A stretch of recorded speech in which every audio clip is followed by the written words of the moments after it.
Welcome to the Journey Mindfulness Podcast, where we talk all things mindfulness and awareness and perhaps even psychedelic today.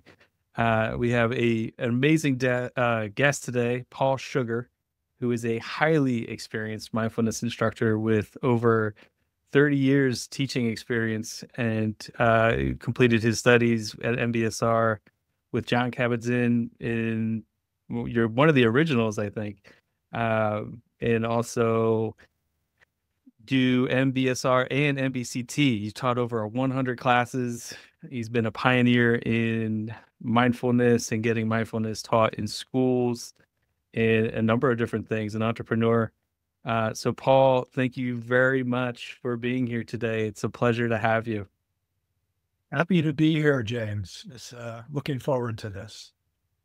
Yeah, so we were just kind of talking about or I was mentioning you're kind of beginning with mindfulness, but if you would perhaps walk us into your origin story of getting into all of this and perhaps even the event that opened you up.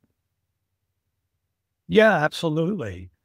I didn't realize it at the time, but in 1969, I had a terrible car accident where I flipped my car over about 8 times on the highway. And I thought for sure I was going to die. I didn't even have a seatbelt on. And at one point, I just let go of the steering wheel and figured, well, that's it. Even if somehow I managed to survive the flipping, I thought I was going to flip into the other lane, the oncoming traffic. And so when I stopped flipping, I was just waiting for this big tractor trailer to come in and pound me. But fortunately, I ended up in the middle of the two roads in the median, this grass median. And while I was flipping, I had, I guess you could call it a near-death experience. There are different kinds of near-death experiences. Mine was, I guess, what we call a life review, where my life flashed in front of me and I saw my past, my present, and my future. And it happened in an instant, but it had a profound effect on me. Fortunately, I wasn't even injured in the accident, which was a miracle in itself. Yeah. And then I didn't really think much of it at the time, but looking back on it years later now, I realized that might have triggered something in me, that life review, near-death experience, because within a week or two, I came in touch with some people who were studying and practicing yoga, meditation, mindfulness, Kabbalah being the Jewish esoteric meditative tradition. And got to talking to these people about a lifelong fear that I had, which was my fear of dying. And I had that for as long as I could remember. Back to the age of 2 or 3, I can remember being terribly afraid of dying. And so when I met with these people, there were 2 separate groups. One was a yoga group that was practicing yoga type meditation. The other one was a Kabbalah group. And, but they were both weaving mindfulness into it. And so when I talked to them, I said, I've got this terrible fear of dying. And they said, well, you should join our group. We do readings, we practice meditation together, and all of these traditions give you the opportunity to explore death and dying and all of the existential questions. Why are we here? Who are we? What are we? What is death? And so forth and so on. So I took advantage of that opportunity and joined both study groups, both meditation groups, and started learning both traditions, the Eastern tradition, and I guess Kabbalah is considered part of the Western esoteric meditative tradition. So I was practicing really both at the same time. And before the car accident, I had done psychedelics, LSD, for a couple years, 1968, 69. And I had worked up to what the people in the psychedelic field call heroic doses. Oh yeah. I must have gained some kind of resistance because I was doing it on a fairly regular basis. But my experiences with LSD were such that I wasn't experiencing what all my friends were experiencing, which would be colors and lights and maybe other dimensions and things like that. For me, it just brought me into the present moment. I didn't have the words to express it back then at the time, but now I realized that it just brought me to a very focused, present state, and that was it. And that's why I kept taking more and more, because I thought, well, maybe I wasn't taking large enough doses. Finally, my last trip, I took 25 doses, and still ended up in that present moment experience. And so, Interesting. yeah, by then I was also embarking on my meditation journey. And I figured at that point, well, if 25, doses of LSD aren't going to do much for me, then the time has come for me to stop. And so I stopped the psychedelics and I started to just focus in on my meditation practices. Once I did that, I started having a lot of what we might call paranormal experiences. Some people call it psi, PSI, psi experiences, psychic experiences. Yeah.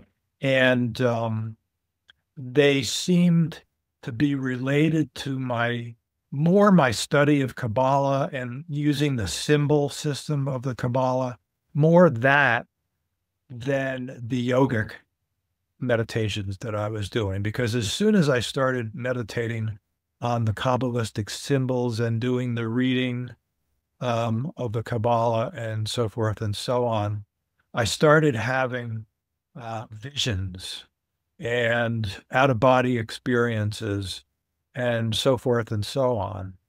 Paul, is this the like the tree of life, like studying that and the symbolism of that? Yeah. Okay. Yeah. The tree of life is the basic symbol for the Kabbalah. And then on the tree of life, you can fit all different kinds of symbols from all different kinds of traditions. So each portion of that tree of life symbol parallels to all of the other meditative traditions out there. And I was able to draw connections to all of these other traditions through the symbology of the Kabbalah. And so I would say within a month or two of focusing on the Kabbalistic symbolism and the meditation and so forth and so on, I started to have these out-of-body experiences and visions, going back into past lives, visions. I had a number of visions with Jesus, which I found interesting because I was brought up Jewish, and so I wasn't really involved in the Christian tradition. But then I thought, well, Jesus was Jewish, so maybe there's a connection there. So I had a number of experiences with Jesus. That's utterly fascinating. Yeah. So you were having past life experience. You were able to go into past lives through your meditation. That's really interesting. Yeah, I would shift through the meditation. I would shift into, gosh, there's a lot of different ways that people express these things nowadays. But for lack of, a better expression, I would shift into a different dimension and go out of body. I'm guessing that some of your listeners, viewers are familiar with these kinds of things, out of body travel and remote viewing and visions and stuff like that. Well, it's interesting, Paul, being a therapist, there was a lot of hesitation for me to talk about some of these things until somewhat recently. So But yeah, some people will know astral projection, out of body experiences, remote viewing. And some of these topics have become more prevalent in the sort of news cycle and in the awareness of the zeitgeist. So Yeah, very prevalent. In fact, I guess like you, um, it took me 50 some odd years before I was willing to talk about this.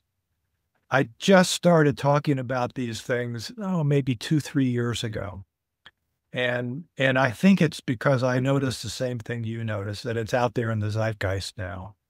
And people are becoming more and more interested in these things. And so I felt that it was okay yeah. to talk about my experiences now, even though up to that point, I really felt it was wiser not to talk about these things. Well, I certainly appreciate you doing so and being courageous enough to do it because I'm super fascinated. So yeah, psionics, all that stuff is kind of coming out now. So and I think I heard you talk about like, in your out of body travels, you had a number of very interesting experiences, almost like going to school. Yes, that's true.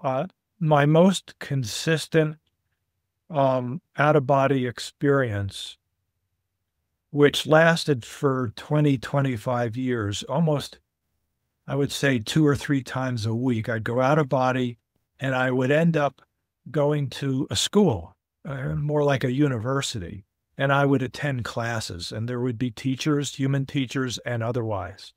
And there were other people in the class as well. And the subject had to do with, shall we say, understanding how the universe works. And you can imagine, Cosmology 101. yeah, cosmology 101. And so I would attend class. And then at the end of class, sometimes we would go on field trips throughout the universe and explore different star systems and planets and so forth and so on. Uh, and also at the end of some of the classes, I would practice dying. And so, my major was understanding how the universe works. My minor, which I also considered to be very important, was to overcome my fear of dying. Yeah. And so I would go off by myself after class, and I would be put in situations where I knew I was going to die. So maybe in a nuclear blast or falling off a cliff or being shot with a gun or a bow and arrow. There were many, many times that I did this. I would say, over that period of time, I practiced dying 15 or 20 times. And in the beginning, when I knew I was going to die, the fear would come up. And so when I would die, I would end up back in my body and I would wake up, and that would be the end of the experience. But gradually over the years, I was able to go into these death experiences without the fear. And when I got to a certain point where there was very little fear or no fear at all, I would be able to go into the death experience, go through the white light, and then pop out the other end, which inevitably brought me out into the universe like I did with the field trips with the class. And when I was doing the field trips, I had no body. It was just pure consciousness. Mm-hmm. And most of the time that was the case. Some people say that when they do out of body travel or astral travel, whatever you want to call it, that they're aware of some other kind of body. I was never aware of a particular body. To me, like a light body around them or something. Yeah, they would be aware of that. I never had that awareness. To me, it was just pure consciousness, no body at all. What about the other students in the class? I never really conversed that much with them that I can remember. These experiences lasted a long time. And the challenge for me was when I came back into my body to remember as much as possible.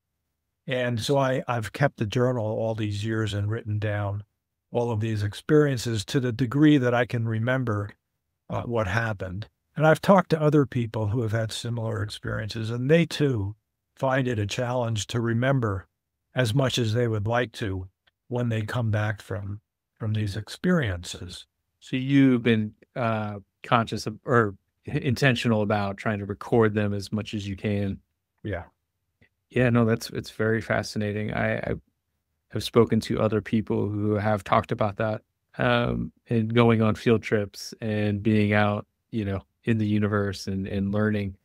What did you learn that you would be willing to share about the universe and how it works for those that are Yeah. uninitiated? Let me see. I could go on for days about that, but let me see if I can distill it for you and maybe even relate it to the practice of mindfulness. Yeah. Before I do that, and remind me where I am, because if I go off on a tangent, sometimes I don't remember where I am. No problem.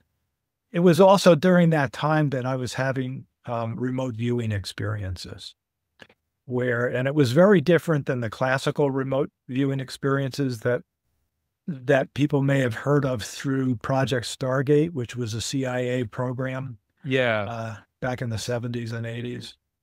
For me, I would just be lying in bed completely awake, and then the inside of my head would open up into a television screen, and I would be able to go here and there on Earth, just by shifting my attention and being able to go here and there. Now, as fate may have it, in the early 1970s, through a series of coincidences, I ended up joining the Stargate project. They had an office in New York City. I was living in New Jersey at the time. So I went in and spent some time working with them, and met some of the leading people in the project, which was very interesting. But by then, what we were doing in Stargate, it felt like going back to kindergarten for me. And so I lost interest in it pretty quickly, and I eventually just dropped out. Paul, you don't know this, but I am very close here to the NSA in Fort Meade, where some of those guys were based. Yeah, that's true. That is true. That is true. Yeah.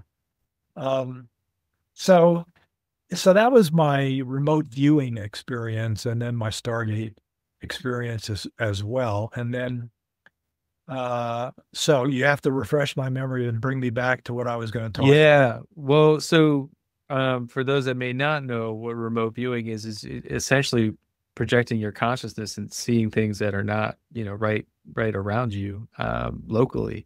But I was asking you some of the things that you learned about the cosmology when you were in school, and perhaps, some of those things and how it might relate to obviously death and dying, but also the practice of mindfulness.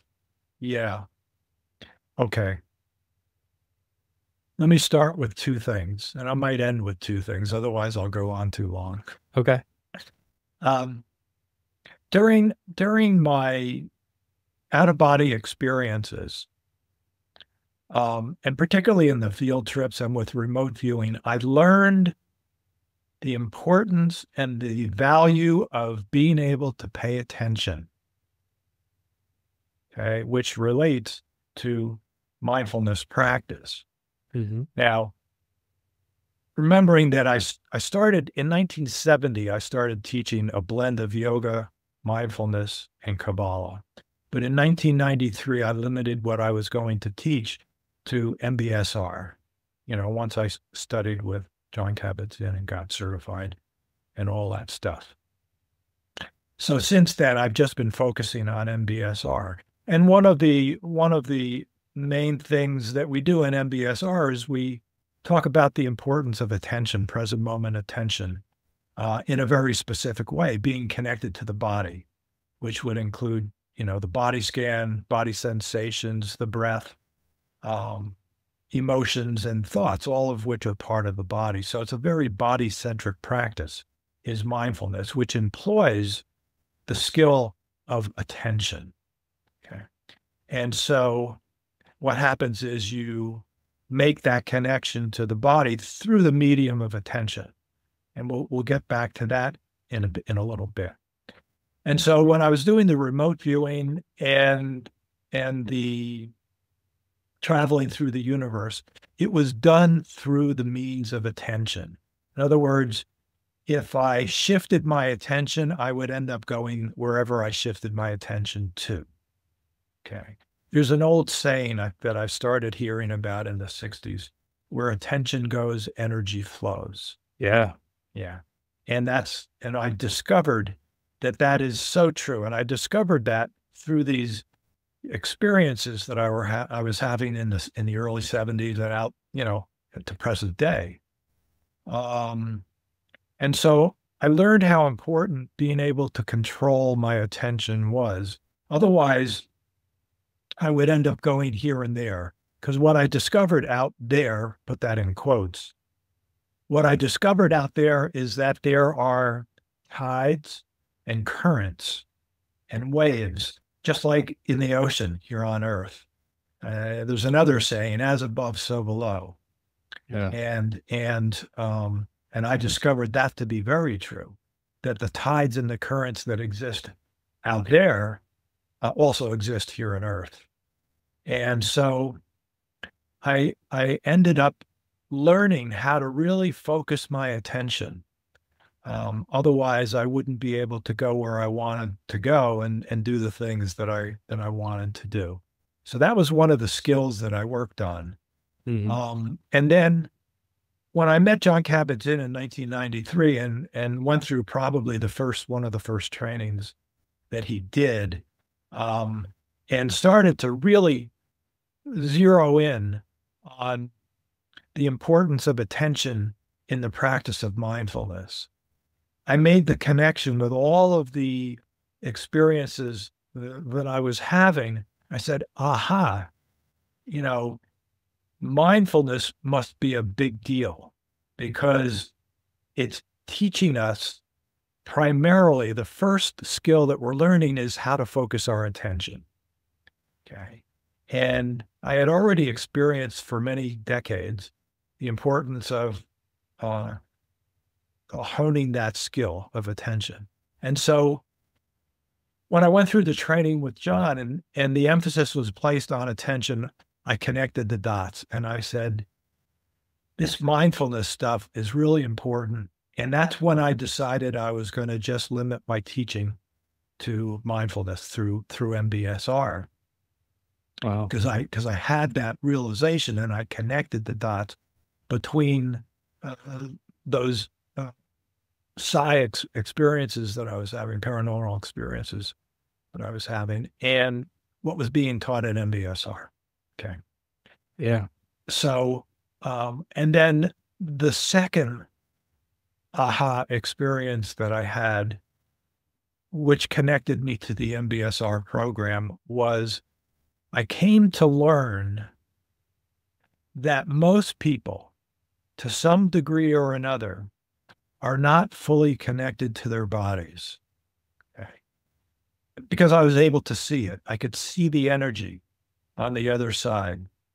And we now know through over 10,000 studies out there behind MBSR that when people go into the stress response, the main way that they cope with the stress is we have this hardwired ability to disconnect from the present moment, the body being our connecting point to the present moment. So I've learned that the body is the present moment. Okay. And that's why the body is so important. And so during that fight or flight response, fight, flight, or freeze, during that response, we're hardwired to be able to disconnect. And of course, the only thing that we can disconnect from is our bodies. Yeah. And as long as we stay disconnected from our bodies, we're going to stay in that fight or flight mode to some degree or another. And it varies from person to person.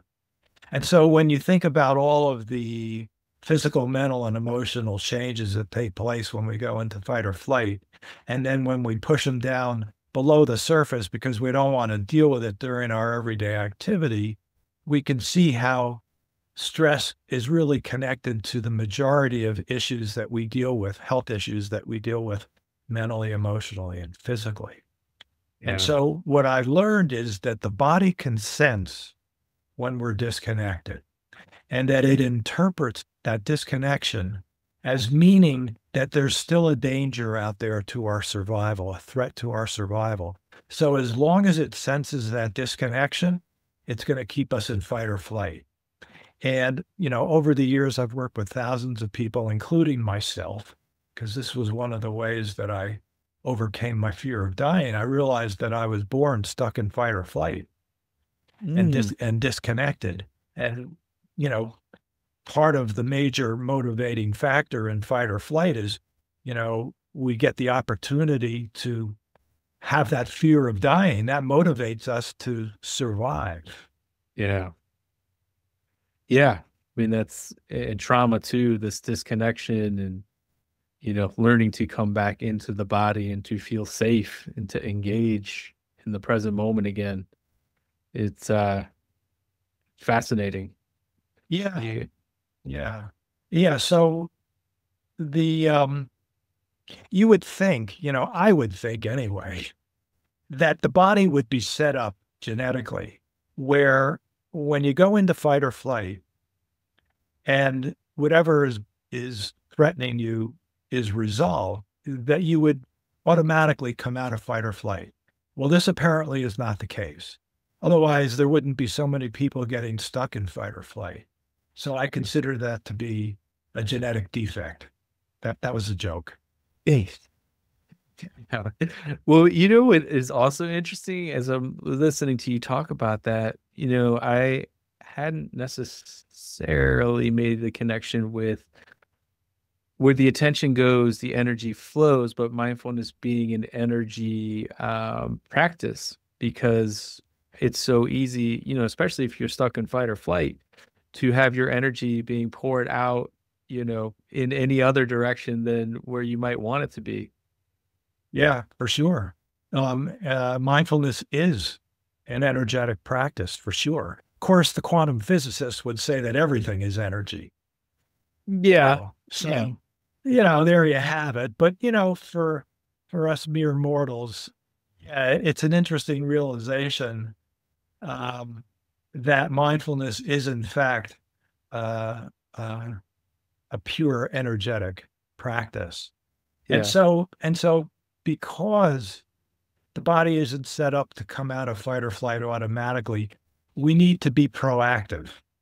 Otherwise, we're going to be stuck in fight or flight for a long time, which most of my participants in my MBSR classes come to the conclusion that they have been. Most of them, after 2 or 3 weeks of practice, and talking about being stuck in fight or flight, say, you know what?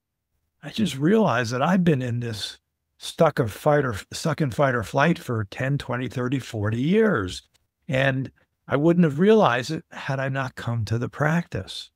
Yeah. So when we think of the body as the gateway into the present moment experience, then we think that it's a very wise decision that mindfulness practice made when, of course, there's a choice to pay attention to an infinite number of things, but in mindfulness, we've chosen to pay attention to the body, which includes the thoughts, the emotions, the breath, the 5 senses, so forth and so on. And in the wisdom of deciding that our attention should be focused on the body, we have set in motion the body to understand that we're now reconnecting. And just like the body senses when we're disconnected, it also senses when we're connected. And so when it senses that we're going through this reconnection process, it comes to the conclusion that the survival threat is no longer there. And so when it realizes that the survival threat is no longer there through the medium of the autonomic nervous system, it takes us out of fight or flight and brings us back into balance, into homeostasis. And so between me realizing the importance of attention and then between me realizing the importance of attention to the body, I came to the conclusion that mindfulness practice is the place to be. Mm-hmm. Yeah, it's interesting. It can be fun to explore these other traditions and other meditation practices, which may or may not take you into altered states and, so forth and so on. But if you can't find your way back to your body, you're just setting yourself up for health issues. Interesting. So those were the two main things that I learned in the universe. Of course, over a period of 25 years and continuing, there were a lot of other things that I learned as far as how things work there and here in the body. But those were my two major takeaways. And that's why I teach MBSR, because of the realization of how important attention is and the realization of how important attention is to the body in creating that homeostasis physically, mentally, and emotionally, and, getting back to that baseline. Yeah. And then a lot of people will ask me at that point, well, once I come out of the fight or flight mode, I guess I don't need to practice anymore, do I? And I said, well, let's talk about that. Yeah. And first of all, what I discover, if you don't have a regular practice, the benefits of the practice gradually go away. The other thing I realized is if once you get back to homeostasis and you're back to balance and so forth, if you continue to practice, you start to discover what we've discovered through research, mostly in sports.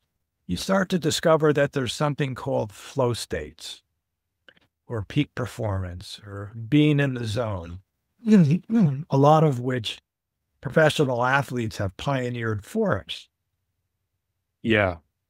Yeah, no, it's a lot of these athletes would find themselves in these flow states and have no idea how they got there. And it wasn't really until I think the turning point was back in the 90s when Phil Jackson, who at the time was coach of the Chicago Bulls with Michael Jordan and all those other people, it wasn't until Phil decided to have somebody from UMass Medical Center, MBSR Center, come and teach the Bulls MBSR. Wasn't until then that other athletes started to take notice that this mindfulness training would allow them to choose to go into the flow states, not just stumble into the flow states and have no idea how they got there. So what I tell everybody is, if you continue to practice, once you've come out of that fight or flight mode, you will discover that these flow states are available to you 24/7 during activity, during meditation, so forth and so on. And that's what I've discovered for myself, that a continuation of the practice and making it a lifelong regular practice gives you the opportunity to experience these flow states 24/7. That's really interesting to hear you say that, because that's always, I mean, there is that, I don't know, idea in, the community that you can be in flow versus resistance, or, in a more loving state versus like a fear state. If you are able to do that, to pay attention and to be in that, because you can be in flow essentially doing anything. Yeah, you don't have to be a professional athlete. You don't have to be Phil Jackson or Michael Jordan or Scottie Pippen or, and Phil also brought the MBSR program to the Lakers when he coached the Lakers. So, if you go to YouTube, you can look up Kobe Bryant talking about mindfulness 100 times and how it changed his life. And so it happened with the Lakers and then gradually all the other professional teams. And then not just athletes, it went into other performing fields as well. And then gradually, mere mortals like you and I, who maybe don't excel in a particular field like that, discovered that we can have those same experiences just through the practice of mindfulness. And so gradually it became understood through experience and research that these flow state experiences were available to all of us, not just, the elite people in the various fields. Yeah. And, everyone listening has some area of performance that they are working on. Yeah, exactly. And even not even not even necessarily defining it as performance, because, as we know, as MBSR teachers, one of the things that we do is we encourage people to eat mindfully, to brush your teeth mindfully, to walk the dog mindfully.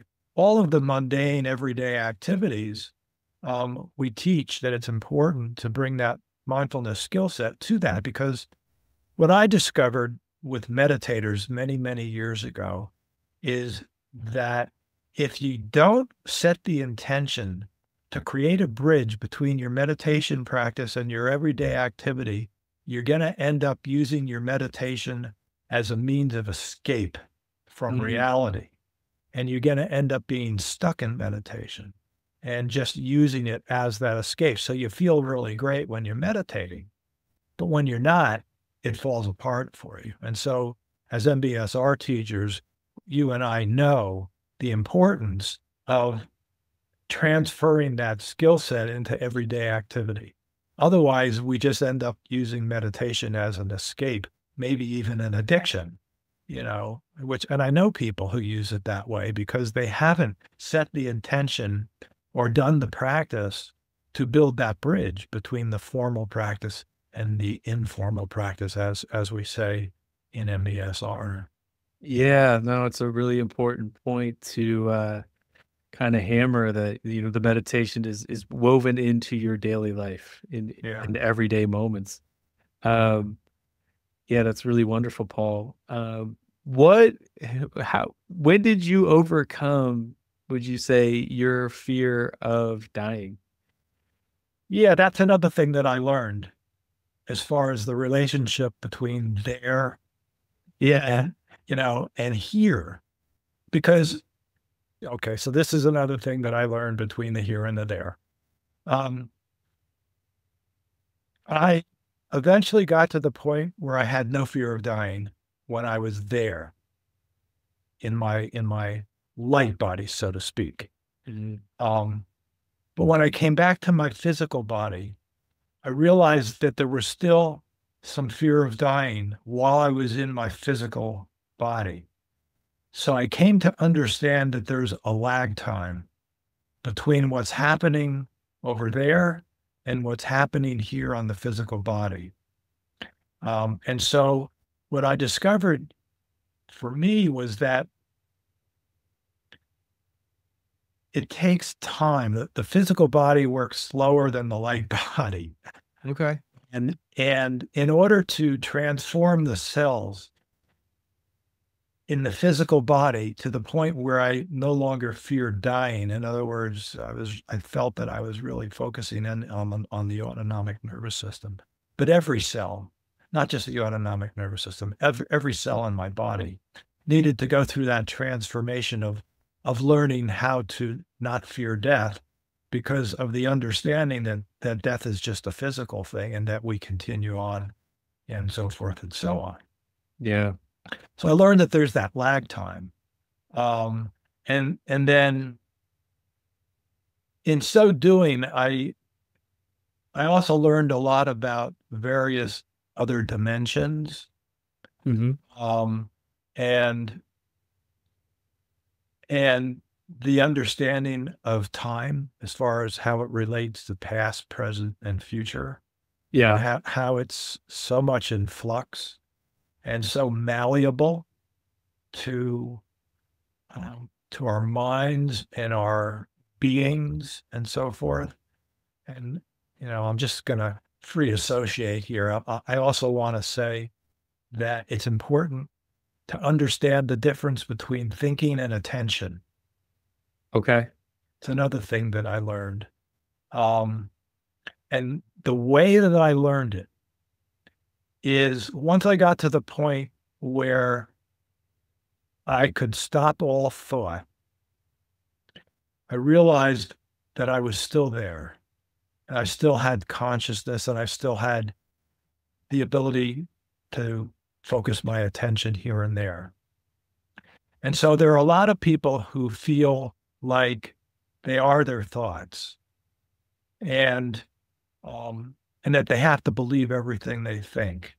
And so another important thing that I learned is that's not true, that we're not our thoughts and we don't have to learn everything we think, that we don't have to believe everything we think, because when you get to that point where there are no more thoughts and you're just in that pure being, that ground of being, as John Kabat-Zinn would say, when you're in that pure being state, we still have awareness, consciousness, and attention. Attention being, I think, a quality of that pure being, an attribute of that pure being, consciousness and awareness. So there's that lag time.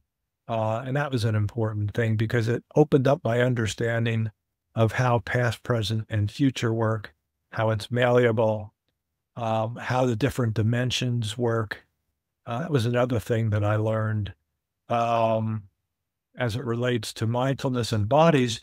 When I would go to other stars and other planets, when I was hovering over a planet or a star, I could see every dimension because all of these heavenly bodies are multidimensional, just like we are. We're multidimensional as well.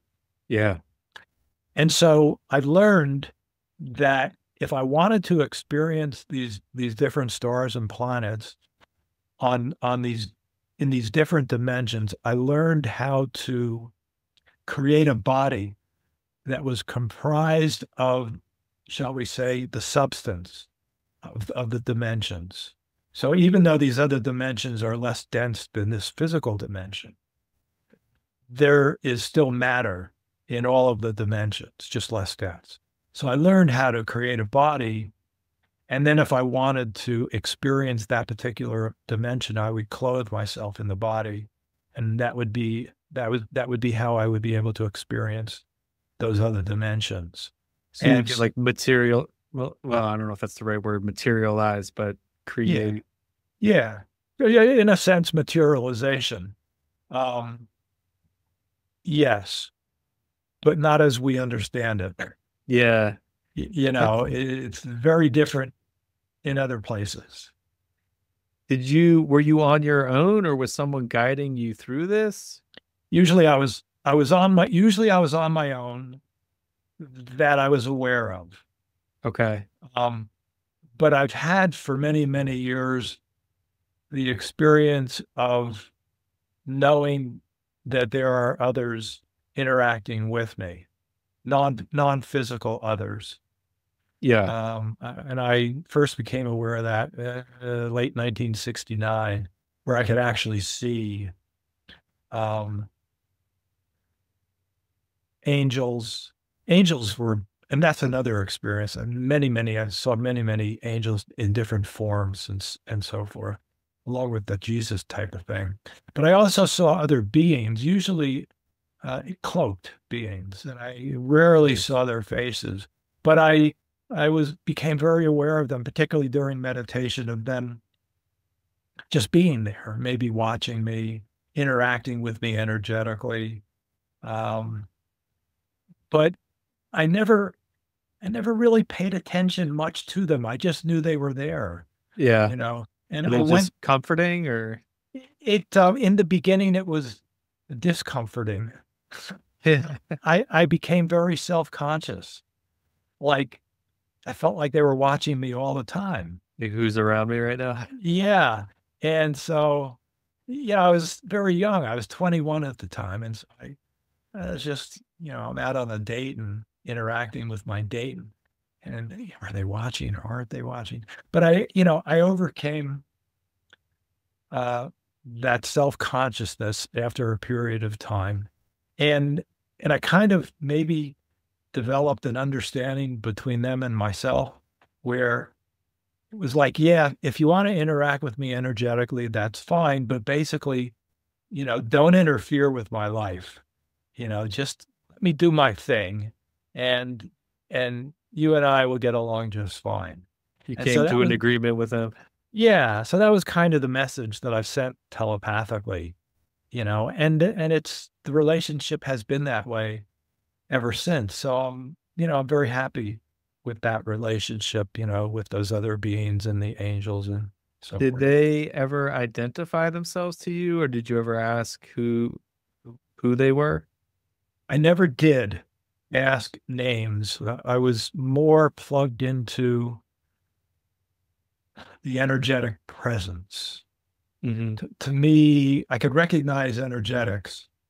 And to me, the name, it didn't even occur to me to ask a name, because I think maybe over there, those names aren't that important. And Yeah, they're just for a lot of reasons. They're just a word for it. They're just not important. yeah, They're yeah. That's more important to the humans than they are to them. that's what I've heard from a number of people who, it's like we feel the need to put a label on them and whatnot, but yeah. You know, Um, wow. So you've had so many interesting experiences throughout your life, and yet going out there, as you put it, made you focus your work on helping people here be present in their lives. It's very fascinating to me how that happened, that yeah. dichotomy. Yeah, it really brought me to understand the importance of the mindfulness practice.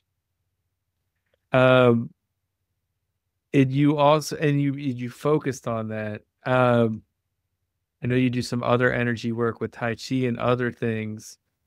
Um, but yeah, no, I'm fascinated by. I had it wasn't a near death experience, but around the same age as you, an experience where I thought I was going to die, and I became aware of my guardian angel, and I heard them talk and guide me through an experience. But it was through that I probably, I guess maybe I was fortunate, but to sort of ease my fear of dying, just knowing that there was something else out there Yeah, that I didn't see. But it's very interesting to me too how, I think part of sharing your message and what I really wanted to get out of it was just, the importance of mindfulness and integrating that into your life, but also this lack or you don't need to fear dying. correct. Correct. And by the way, I want to add that all of these experiences that I've had, I didn't try to have any of them. It's all been spontaneous. And all of my experiences, it seems like I'm following a very sequential, logical curriculum. It's like it's been laid out in a very organized way, and nothing haphazard about it at all. And so I sort of, just let go into these experiences when they happen spontaneously. At one point, I did actually, it did allow me to remember that when I was a youngster, maybe from the age of 7 to 12, I did have the ability to go out of body uh, consciously. And the way it would work for me was I would just be laying in bed, getting ready to sleep.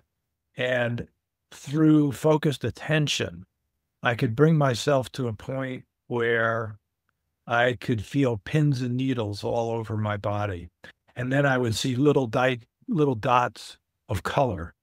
And then once I saw the color, I would just go out of body and have the experiences.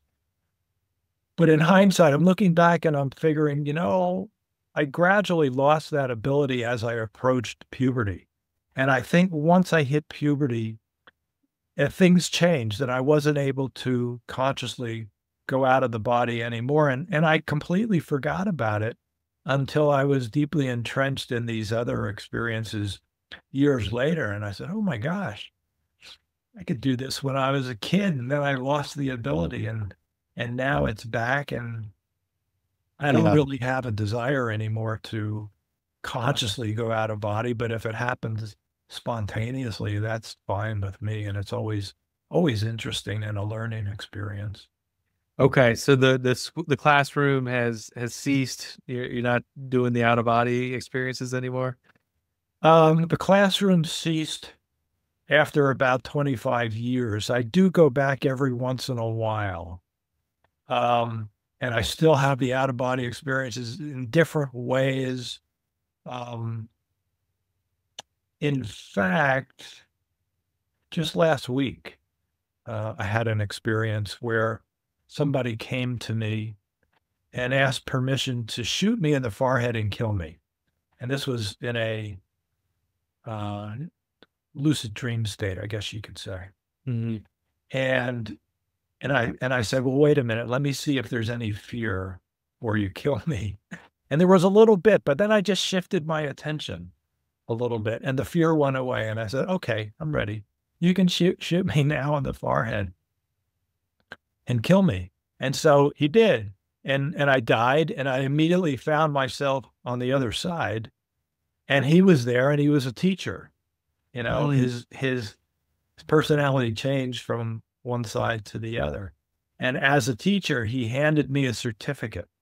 And on the top, it says certificate of completion. And then there were a bunch of words below the certificate of completion. And so I felt, that's pretty cool. That's You pretty passed the cool. test. Yeah. Yeah. And then 2 or 3 days later, I had another person come to me and teach me how to go out of the body again consciously. And so we practiced that a bit. And the first time I couldn't do it. Second time I did it. And then together we went out and explored some out of body locations and so forth. And so that was interesting. That was just last week. But I'm not really motivated anymore to go out of the body. So I haven't even tried, Yeah. to go out of the body. For me, all of those experiences were in service of me overcoming my fear of dying, which it was more than fear, it was terror by the time I turned 21. And it was something that was overshadowing my life. And I knew I had to address it in some way. And fortunately, coincidentally, I was able, to find the means to do it. And now I'm very happy that I was able to accomplish that. And it's, made a big impact on who I am and how I live my life. In how you impact other people, because this is a very valuable service that you're providing, sharing your story. Yeah, I hope so. I hope this benefits people out there. That's the whole purpose of sharing the story and teaching MBSR and doing the energetic work and so forth and so on. Are you familiar, Paul, at all with the concept of like indigo children or rainbow children or anything? I am. I am. Okay. And I've met a lot of them. One of the things that I've done that you mentioned in the intro is I've worked with school mindfulness programs. I did the first research program in school mindfulness back in the late 90s. And it was a 2-year research program. I partnered with Arizona State University on this and taught mindfulness to first, second, and third graders for 2 years. And during the program, I came across a lot of these indigo kids. Mm-hmm. These kids pick up mindfulness just like that. They're just so quick to be able to pick up the practice and get benefits from it. Yeah. And so, yes, I'm very familiar with these indigo children. There are more and more of them. And I'll ask you a question. Recently, I came across some interviews having to do with nonverbal, disconnected, autistic people. Yes. They call it ataxia with the disconnection. So you're aware of the telepathy tapes? Yes. Yeah, there is a guy that I know, Ruben Langdon. He has what is her name? Essentially, a nonverbal autistic woman who channels to her mom, and Yes. she communicates. And I mean, this has been going on for a while, but with the telepathy tapes, I don't know how recent they came out. But yeah, I mean, it's utterly fascinating Yeah. that they're able to communicate not, I mean, telepathically. And that's one of the gifts I think is coming online with some of these children, this wave of children that's coming in. I've met kids who remember all of their past lives, which blew me away the first time I encountered that. Or you could see angels or other beings or spirits and things like that. It was the work that I tried to do in educationally through this podcast is to alleviate people's fear of some of these things, or fear of dying, or whatever else is out there. So really trying to empower people and to hopefully focus their energy on making the world better. Yeah. And once they, this is a general statement, but once people come back into their bodies fully, that fear of dying will go away.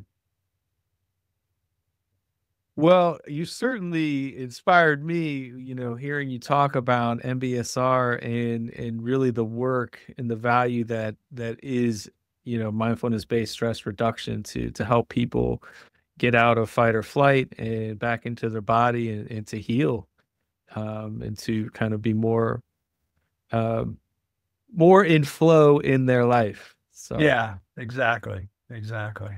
so it's a It's a great, positive. it's a great program.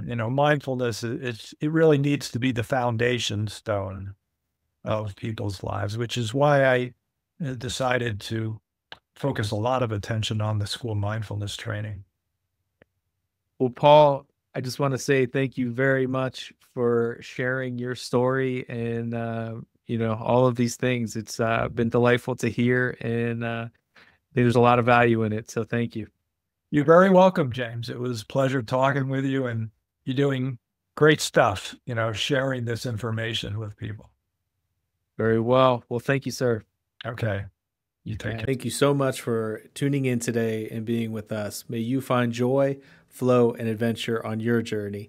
And if you got something from it, please like, share, and subscribe and or comment. It means a lot. Thank you.